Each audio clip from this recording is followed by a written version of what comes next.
गोयनका जी, मैं आपसे पूछूंगा, ये जो आपका उग्र हिंदुत्व दिख रहा है, जिस तरह से खुलकर के आप एक आतंकवाद में जो आरोपी है उसको आप अपने टिकट पर चुनाव मैदान में उतार रहे हैं, ये क्या आपकी डेस्परेशन दिखा रही है, मजबूरी दिखा रही है, कि आपको लग रहा है कि शायद अब मामला हाथ से निकलता जा रहा है, इसलिए सारे तर्कश में जितने तीर हैं सबका इस्तेमाल कर लो?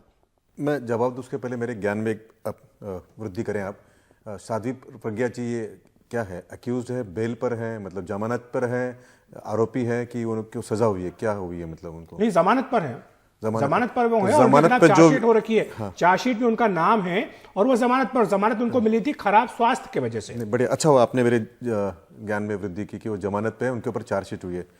भारत के संविधान ने अभी तक उनको जो है अक्यूज्ड, कन्विक्ट जो होता है, यानी उनको ये नहीं कहा कि उनको कोई जेल या जो भी सजा है वो सुनाई नहीं है। अगर बेल पे रहने वाले व्यक्ति को इलेक्शन लड़ना मना है तो मेरा फिर आपके चैनल के द्वारा माननीय राहुल गांधी जी और माननीय सोनिया गांधी जी को एक निवेदन है कि आप भी बेल पर है, आपके ऊपर भी घनघोर आरोप है, आप फिर कृपया इलेक्शन न लड़े। जी, मैं आपको मैं आगे भी उदाहरण देता हूं। कार्तिक चिदम्बरम जी भी बेल पर है, यानी बेल पे होना अगर उनके लिए गुनाह नहीं है, अपराध का स्वरूप भी होता है, जो कि आरोप होते हैं, किस तरह के आरोप होते हैं वो भी तो आप देखेंगे। आपकी उम्र और आपका अनुभव मेरे से बहुत बड़ा है, मेरा उम्र और मेरा अनुभव भी आपसे छोटा है, लेकिन मुझे लगता है कि अपराध होता है। 5,000 10,000 करोड़ रुपए का अपराधी और इसका अगर समझोगे, एक तो ये बात गलत है कि जब तक आरोप सिद्ध न हो, जब तक कोर्ट ने कहे किसी आदमी के ऊपर कहना कि आरोपी है, क्योंकि हमको लगता है आप आरोपी इसलिए आरोपी बोलना। अगर आपने आरोप कहा कि भाई ये वो तो जो है वो आर्थिक विषयों के गुनहगार हैं, उनके ऊपर आरोप है, इनके ऊपर जो है कोई आतंकवाद का है, तो मैं 1984 के जो सिख दंगों के आरोपी है उनको तो कांग्रेस ने मुख्यमंत्री बना दिया 1984, और आज 35 साल बाद में भी न्याय नहीं होता है। ठीक है, उनको आप सीएम बना देते, उस पर कोई के लिए कुछ नहीं है। आपने विकास के मोर्चे पर आप नाकाम रहे हैं, इसलिए आप ध्यान भटकाने के लिए, लोगों का भावनात्मक रूप से शोषण करने के लिए ये हिंदुत्व का दांव चल रहे हैं। नहीं, मुझे आपके कार्यक्रम में आने का 2 फायदा होता है। एक तो फिर उसी कैसेट को मुझे सुनने को मौका मिलता है जो मैं रोज सुनता हूं कांग्रेस के पास से, ठीक है, मनोरंजन भी होता है। लेकिन एक है, ये सारी बातों से जो जमानत पे इस समय पे है सोनिया जी और राहुल जी, वो बात जो है टलती नहीं है। दूसरा जो अन्याय साध्वी प्रज्ञा के ऊपर हुआ, गलत आरोप में उनको पकड़ के जो प्रताड़ना दी, अगर उनका आपने वक्तव्य सुना होगा जिस तरह से उनको ट्रीट किया गया, मुझे नहीं लगता कि भारत के किसी भी दंड संविधा में या किसी भी अधिकारी ने इस तरह से करना चाहिए। अब उनका एक अदालत की प्रक्रिया होती है, आपको उसका पालन नहीं करना चाहिए। कि आज भी एक याचिका दायर हो गई है कोर्ट में कि जो जमानत का आधार बनाया गया था कि खराब स्वास्थ्य है, उसके एवज में आप देख रहे हैं कि एक तरफ तो वो चुनाव लड़ रही हैं इतनी गर्मी में। ऐसा कि अखिलेश जी, मैंने पूरा भाषण सुना गौरव जी का, आपने उनको तो मौका दे दिया, मुझे 2-4 लाइन बोलने का मौका दे दीजिए बस। जमानत पे है वो, और जमानत पे जो रहता है वो जमानत पे है। अब वो छोटी चोरी, बड़ी चोरी, नेशनल हेराल्ड की चोरी, अगस्टा वेस्टलैंड की चोरी, या फिर कोई बोफोर्स की चोरी होती है सर।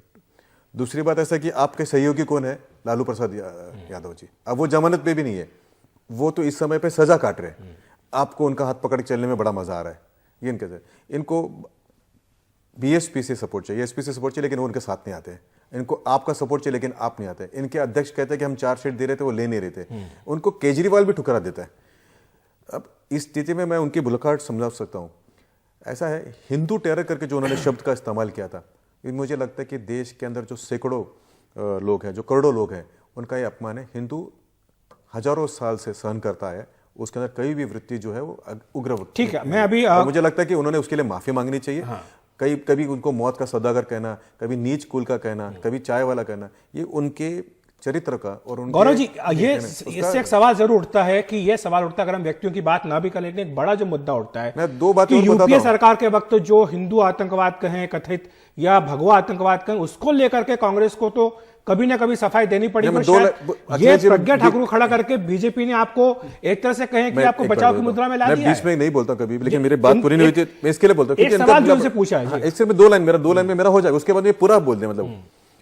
और अगर इतना ही गलत था तो रोम के नाती और फिरोज भाई के पोते को फिर खुद को जनेऊधारी बन के पूरे मंदिर, वो सारे मुद्दे हमने पूछे हैं। मतलब ये तो और क्या है, दुख की बात ये कि उनके मजार पे भी नहीं आते, वो लखनऊ जाते लेकिन उनके मजार। विनीत जी, साफ प्रोफेसर गौरव बल्लभ कांग्रेस के जो प्रवक्ता यहाँ बैठे वो ये आरोप लगा रहे हैं कि बीजेपी के पास गिनाने के लिए कुछ नहीं है। आपसे जो भी सवाल पूछा जा रहा है, आप जो है जमानत पर शुरू हो जाते हैं, लेकिन विकास की जो बातें आप कहते हैं कि 5 साल में हमने ये किया वो किया, उन्हें आप क्यों नहीं गिना रहे हैं? क्या ऐसा है कि आपके पास गिनाने के लिए कुछ नहीं है, इसीलिए आप हिंदुत्व की बात कर रहे हैं? देखिए, मैंने दो बार आपने पूछा, दोनों बार समय के हिसाब से मैंने दो लाइन में जवाब दिया। इनको आपने 2 ऐसे पढ़ने का मौका दिया, अब एक ऐसे मैं भी पढ़ लेता हूँ। जी ठीक है। 8.2 करोड़ टॉयलेट बनाए। मेरी माँ, बहन और बेटी अगर बाहर स्वच्छ करने के लिए जाए तो मेरे मन में जो पीड़ा होगी वो पीड़ा प्रधानमंत्री के मन में होती थी। मेरे ख्याल से ये 70 साल में, सिर्फ ये 5 साल में सोचा गया था। ये सबसे बड़ी उपलब्धि है। बाकी उपलब्धि के बारे में बताता हूँ। एक माँ जब लकड़ी जमा करके चूल्हा जलाती है तो उसको पता चलता है। तमिलनाडु में आज इलेक्शन पूरा हुआ, बताता हूँ, वहाँ पे उज्ज्वला के नीचे जो LED बांटे गए उसकी संख्या, जितना किलोमीटर रोड बनाया गया, मैं अगर किलोमीटर का आपको गिनाऊं तो मेरे ख्याल से इतना किलोमीटर रोड कभी जिंदगी में बना नहीं था। ठीक है। मैं पोर्ट की कमेटी में था, मैं देखा हुआ सुना हुआ नहीं हो रहा, मैं पोर्ट की कमेटी थे। जिस तरह से 12 पोर्ट का डेवलपमेंट हुआ है, साथ में 200 जो मैरिटाइम बोर्ड्स का डेवलपमेंट हुआ है, मुझे नहीं लगता कि भारत में इसके पहले कभी हुआ है।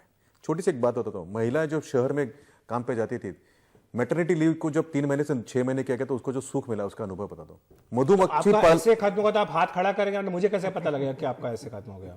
ऐसा कर लेते हैं। मैं देखिए, मैं आपको एक आपके काम सुविधा कर देता हूँ। मुझे आप एक चीज भारत की जनता किसी टीवी डिबेट अगर गिनाने के लिए है तो फिर मैं साधु प्रज्ञा ठाकुर को भोपाल से उतारने की क्या जरूरत है, आप ही बताइए। 3 बेटियों की बात है। अभी आप देखिए, मैंने कभी आपत्ति नहीं लिखी, आपने इनको समय ज्यादा क्यों दिया, मुझे कम क्यों दे रहे, मुझे क्यों टोकर, मैंने कभी आपत्ति नहीं किया। आपका शो है, आप करोगे, बड़ा अच्छा लगता है मुझे, और आपका शो बड़ा अच्छा भी है। और भारत की जो जनता है, नहीं अच्छा समय देता मेरे को, तो मैं तो कह रहा हूँ कि Akhilesh ji is very fair to me. ठीक है। भारत की जनता जो है वो सोच के वोट देगी। लेकिन 3 बेटियों की बात करता हूँ।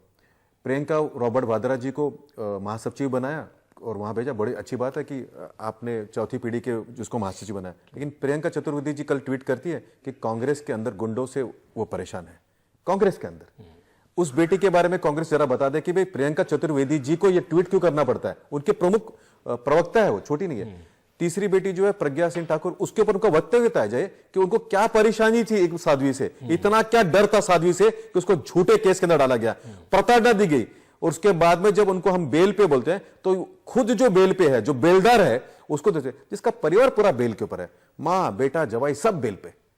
ठीक है, आप आ गए उसी पर। अच्छा वल्लभ जी, आप बता दीजिए फिर आखिर में प्रज्ञा ठाकुर के बारे में बताइए ना, कांग्रेस का क्या स्टैंड है जी। लेकिन सवाल आपसे यही है कि क्या आपके पास भी सिवाय रफाल करने के, सिवाय न्याय करने के कुछ और है नहीं? प्रियंका चतुर्वेदी जी के बारे में बताइए कि प्रियंका चतुर्वेदी जी को ट्वीट क्यों करना पड़ा? इनका जवाब देने दीजिए। इन्होंने 3 बेटियों की बात की, कभी उन्नाव की और कठुआ की बेटी के बारे में मन नहीं पसीजा मेरे भाई? उस दिन तो बड़े मजे से हंस रहे थे जब कठुआ में हमला हो रहा था, बलात्कार हो रहा था सामूहिक। और जब बात करते उज्ज्वला की, ये उज्ज्वला की रिपोर्ट कार्ड है, 85%। ये मेरी रिपोर्ट नहीं है, ये पेट्रोलियम मंत्रालय की रिपोर्ट है। 85% उज्ज्वला के कनेक्शन में दूसरा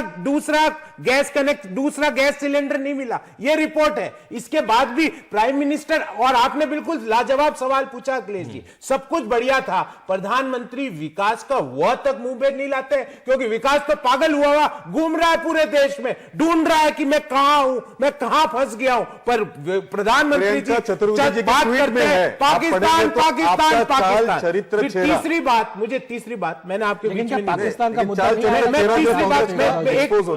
सीमा पर आतंकवाद की बात, आतंकवाद की पाकिस्तान की बात बताता हूं। पाकिस्तान कैसा है? जब मोदी जी प्रधानमंत्री बनते हैं, बोलते हैं मैं तो शपथ नहीं लूंगा जब तक मेरा दोस्त मियां नवाज शरीफ नहीं आएगा। पहली बार हिंदुस्तान के प्रधानमंत्री की शपथ में पाकिस्तान का प्रधानमंत्री आया। क्यों बुलाने की जरूरत थी? क्यों बिना बुलाए वहां जाने की जरूरत थी बिरयानी खाने के लिए? क्यों आप ISI को पहली बार देश में घुसवाते हो? क्यों आपने लव लेटर लिखा? पुलवामा हमले के बाद ऐसी क्या जरूरत पड़ गई थी कि प्राइम मिनिस्टर को लव लेटर लिखना पड़े? क्यों इमरान खान खुलेआम बोलता है कि मेरा मोदी जी को समर्थन है? पाकिस्तान प्रेम कब तक करोगे मेरे भाई? विकास का प्रेम करो, विकास का। और विकास पे ये है, ये रिपोर्ट कार्ड है विकास, जहां ये महिलाएं कह रही है कि जो उज्ज्वला का कनेक्शन एक बार जो मिला, 85% महिलाएं कह रही है कि वापिस रीफिल नहीं हुआ।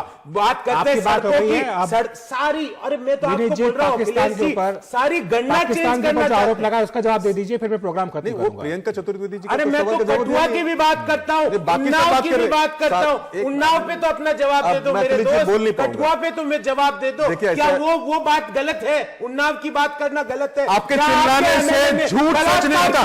प्रियंका चतुर्वेदी जी ने जो ट्वीट किया है उसका जवाब दीजिए आप पहले।